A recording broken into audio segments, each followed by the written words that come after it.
বন্ধুগণ, বাঙালির প্রিয় মিষ্টি, আর সেই মিষ্টি যদি ঘরোয়া উপকরণ দিয়ে তৈরি করতে পারা যায়, তার থেকে আনন্দের আর কিছু আছে। আর এটা 8 থেকে 80 সবাই কিন্তু চেয়ে খাবে। আর এই জন্য আমি নিয়েছি দুটো গাজর। গাজর দুটোকে আমি ছিলে নিয়েছি, ছিলে নেওয়ার পর আমি ধুয়ে নিয়েছি। এবার আমি গাজর দুটোকে গ্রেট করে নেব। এইভাবে আমি একটা গাজরকে গ্রেট করে নিলাম, আবারও একটা গাজরকে আমি একইভাবে গ্রেট করে নেব। দুটো গাজরই আমার গ্রেট করা হয়ে গেছে। এবার আমি গ্রেটারটাকে পরিষ্কার করে নেব।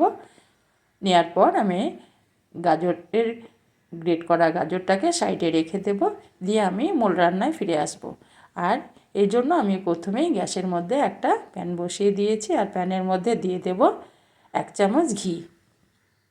ঘিটাকে আমি পুরোপুরিভাবে গলিয়ে নেব। ঘিটা আমার গলতে শুরু করেছে। এবার আমি ঘিটাকে পুরো গলিয়ে নিলাম। এবার আমি এখানে দিয়ে দেব যে গাজরটাকে আমি গ্রেট করে রেখেছিলাম, সেই গাজরটাকে দিয়ে দিলাম। এবার গাজরটাকে নেড়ে চেড়ে আমি কিছুক্ষণের জন্য ভেজে নেব।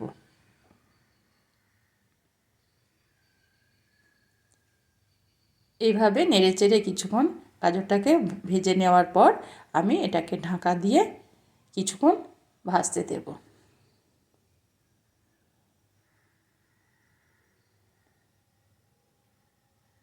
3 মিনিট পর আমি ফিরে এলাম।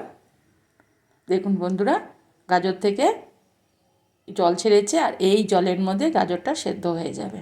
আবারও আমি যাতে তলে লেগে না যায় সেই জন্য আমি নেড়ে চেড়ে দিলাম। গাজরটা সেদ্ধ হতেও শুরু করেছে।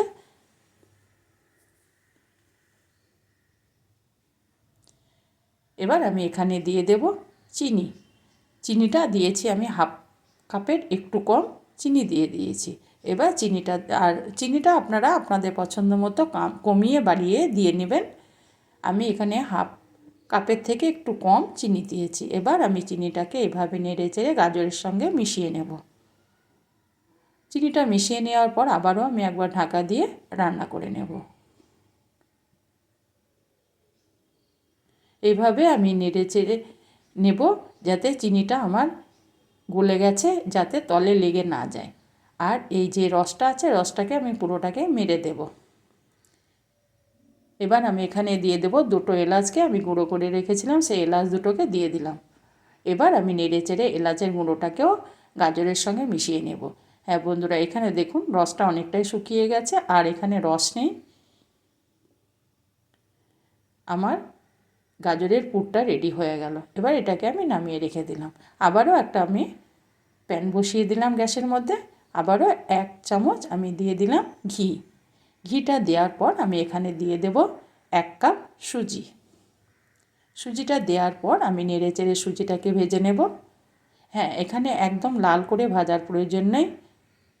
নেড়ে চেড়ে একটু ভেজে নেওয়ার পর যখন সুজি থেকে সেন্ট বেরাবে তখন সুজিটা ভাজা হয়ে যাবে। এইভাবে নেড়ে চেড়ে আমি সুজিটাকে ভেজে নেব। সুজিটা আমার ভাজা হয়ে গেছে। আমি এখানে অল্প একটু লবণ দিয়ে দিলাম। যে কোনো মিষ্টি জিনিসে অল্প একটু লবণ দিলে তার টেস্টটা হয় খুব ভালো। লবণটা দেওয়ার পর নেড়ে চেড়ে লবণটাকে মিশিয়ে নেওয়ার পর আমি এখানে দিয়ে দেব জল। যে কাপ মেপে আমি সুজি নিয়েছি সেই কাপ মেপে আমি দিয়ে দেব 2 কাপ জল। 1 কাপ সুজির জন্য আমি এখানে 2 কাপ জলের ব্যবহার করেছি। এবার আমি নেড়ে চেড়ে আমি একটা ডো রেডি করে নেব।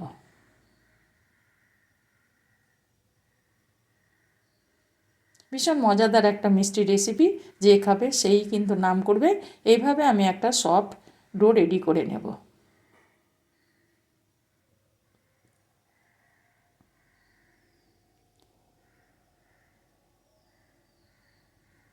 দেখুন বন্ধুরা, অটোমেটিকই তল ছেড়ে দিচ্ছে কড়াইয়ে। আমার ডোটা রেডি হয়ে গেছে। এবার এই ডোটাকে আমি একটা থালার মধ্যে ঠান্ডা করে নেব। এবার হাতের মধ্যে আমি আবারও একটু ঘি দিয়ে নিলাম। দিয়ে নেওয়ার পর আমি ডোটার সঙ্গে লাগিয়ে দেব, আর এইভাবে আমি একটু ছড়িয়ে দেব যাতে তাড়াতাড়ি ঠান্ডা হয়ে যায়। হ্যাঁ, এখানে পুরোপুরি ঠান্ডা করে ফেললে হবে না। ভাপটা ছেড়ে যাওয়ার পর আবারও আমি হাত দিয়ে এটাকে ভালো করে মেখে নেব, দিয়ে আমি একটা সফট ডো রেডি করে নেব। এইভাবে চিপে চিপে একটু মেখে নিলে মিষ্টিটা হবে মসৃণ। আমার ডোটা রেডি হয়ে গেছে, একটা মসৃণ ডো আমি রেডি করে নিলাম। এবার আমি এগুলোকে লিচি কেটে নেব, যেমন আমরা রুটি তৈরি করি ঠিক সেই রকম একটা একটা করে লিচি কেটে নেব।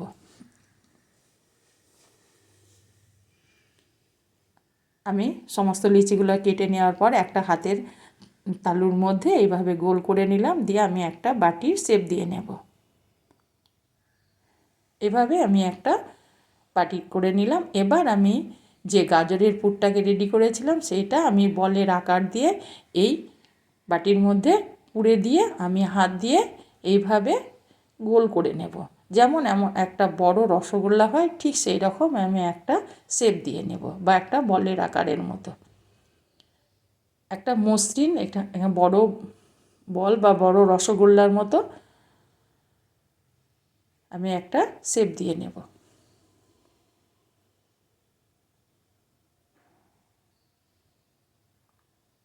দেখুন বন্ধুরা, ঠিক যেন বড় রসগোল্লা। এইভাবে আবারও আমি একটা দেখিয়ে দিচ্ছি, একইভাবে আমি হাতের তালুর মধ্যে গোল করে নেব, তারপরে আমি একটা বাটির শেপ দিয়ে নেব। দিয়ে আমি যে গাজরের পুরটাকে রেডি করে রেখেছি সেটা আমি বলের আকার দিয়ে এর মধ্যে পুরে দিয়ে আমি হাত দিয়ে আবারও মুখটাকে বন্ধ করে দেব। দেওয়ার পর আমি একটা বড় রসগোল্লার মতো শেপ দিয়ে নেব।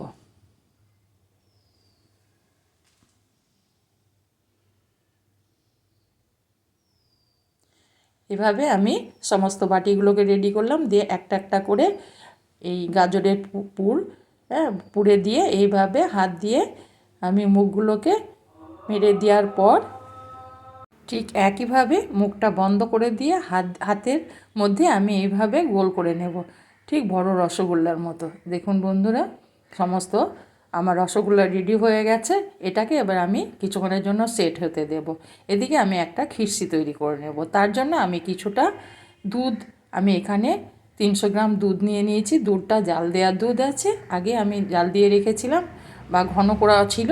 এবার এটাকে আমি নেড়ে চেড়ে আবারও একটু ঘন করে নেব, দিয়ে আমি একটা খিরসি রেডি করে নেব। এবার এটাকে আমি অনেক কিছুক্ষণ ফুটিয়ে নেওয়ার পর আমি এখানে দিয়ে দিলাম চিনি। চিনিটা আপনারা আপনাদের পছন্দ মতো দেবেন। আমি এখানে দিয়ে দিয়েছি 4 চামচ মতো চিনি।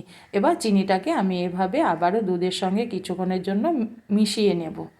চিনিটা গলে যাওয়া পর্যন্ত আমি আবারও কিছুক্ষণ নেড়ে চেড়ে আমি এই খিরসিটাকে তৈরি করে নেব।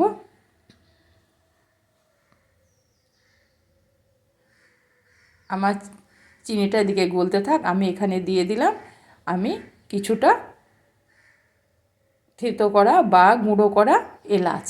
এলাচটা দেওয়ার পর আমি আবারও কিছুক্ষণ এইভাবে জাল করে নেব। দুধটাকে আমি ঘন করে নেব, যেহেতু চিনি দেওয়া হয়েছে, আর যাতে তাড়াতাড়ি ঘন হয়ে যায় সেই জন্য আমি এখানে দিয়ে দিলাম 1 চামচ চালের গুঁড়ো।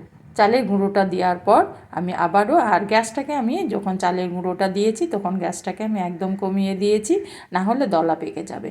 গ্যাসটাকে একদম কমিয়ে দিয়ে আমি এইভাবে নেড়ে নেড়ে চালের গুঁড়িটাকে আমি দুধের সঙ্গে মিশিয়ে নেব। দেখুন বন্ধুরা, একটু আর চালের গুঁড়ির গোটা নেই, পুরোটাই ভেঙে গেছে, কারণ গ্যাসটা আমি একদম কমিয়ে দিয়েছিলাম। এইভাবে আমি একটা ঘন খিরসি তৈরি করে নিলাম। এবার বন্ধুরা ওটাকে আমি ঠান্ডা হতে দেব। এদিকে আমি চলে এসেছি, বলগুলো আমার সেটিং হয়ে গেছে। এবার আমি এই যে রসগোল্লাগুলোকে এইভাবে চাকু দিয়ে 2 টুকরো করে নেব। দেখুন বন্ধুরা, এখনই কত লোভনীয় লাগছে, আর যখন আমি খিরসির মধ্যে দিয়ে দেব তখন যে কত মজা লাগবে, না দেখলে বন্ধুরা আপনারা ভাবতেও পারবেন না। একবার কমসে কম আপনারা বাড়িতে তৈরি করে দেখুন, যে খাবে সেই কিন্তু ভীষণ ভীষণ প্রশংসা করবে। আবারও আমি একটা এই রসগোল্লাকে 2 টুকরো করে নেব। দেখুন কত মজাদার একটা মিষ্টি রেডি হয়ে গেল।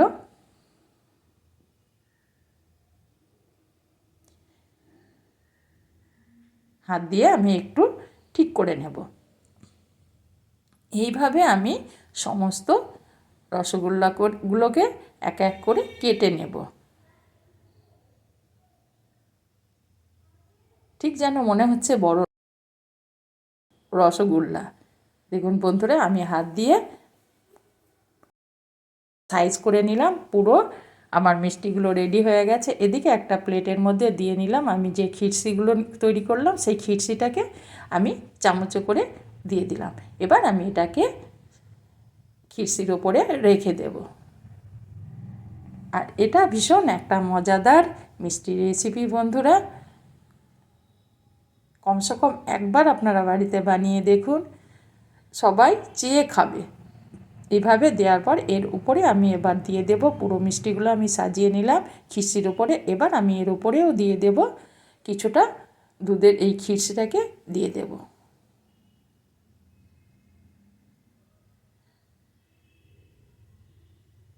এভাবে আমি সমস্ত মিষ্টির গায়ে যে খিরসিটাকে আমি রেডি করেছি সেই ক্ষীরটাকে আমি দিয়ে দেব। আমার মিষ্টি রেসিপিটি রেডি হয়ে গেল।